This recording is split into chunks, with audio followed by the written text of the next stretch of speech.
Hello students, good morning. I hope you all are watching all the videos that are sending to you and doing your assignment on time from every subject. Okay?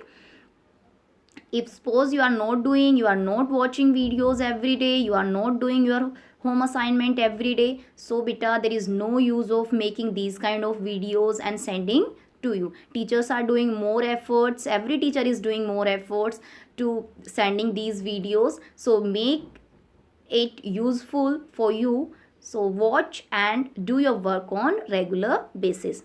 So dear student, yesterday we have started chapter 7, aggregate demand, aggregate supply and related concepts, and we have completed some basic concepts of aggregate demand, AD schedule. We have completed AD curve with diagram and table.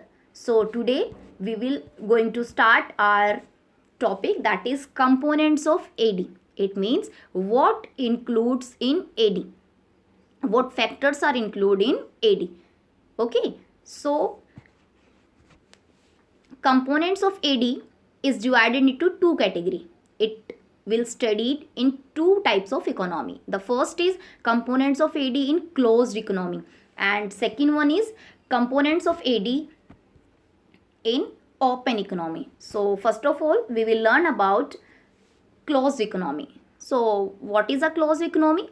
A closed economy is that economy in which there is no relation with rest of the world. It means there is no exports, no imports with any other country.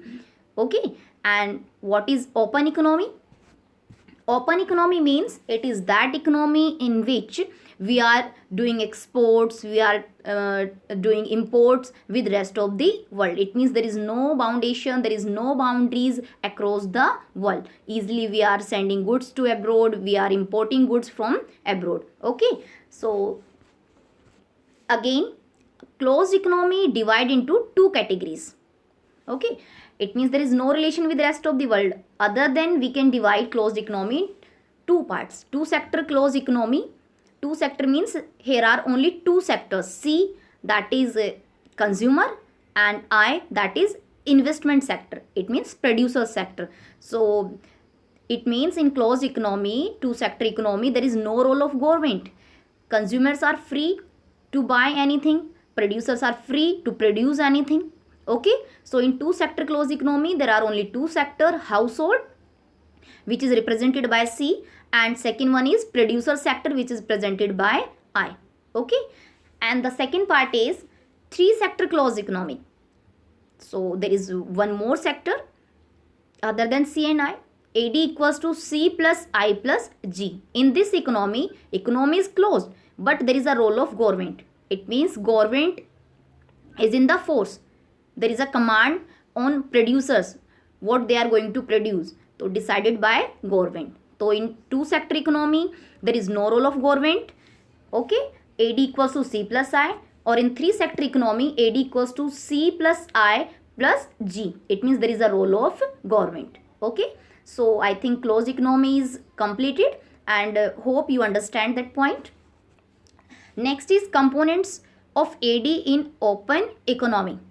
So in this case AD will be equals to C plus I plus G. C is household sector, I is producer sector, G is government sector, and X plus M means net exports. Or you have already learned about that ki how we will calculate net exports. Export minus import equals to net exports. So there is a open relation with rest of the world. Everybody is free to decide what to export, what to import. Okay student, so how many topic we have learned? We have learned about components of AD, and components of AD divided into two types of economy. First was components of AD in closed economy. Further, closed economy divided into two parts. First is AD equals to C plus I, that is two sector economy. Then three sector economy in which AD equals to C plus I plus G. And second is components of AD in open economy. AD equals to C plus I plus G plus net exports. Hope you understand today's topic. Okay, and in the next video we will continue with our next topic. God bless you, beta.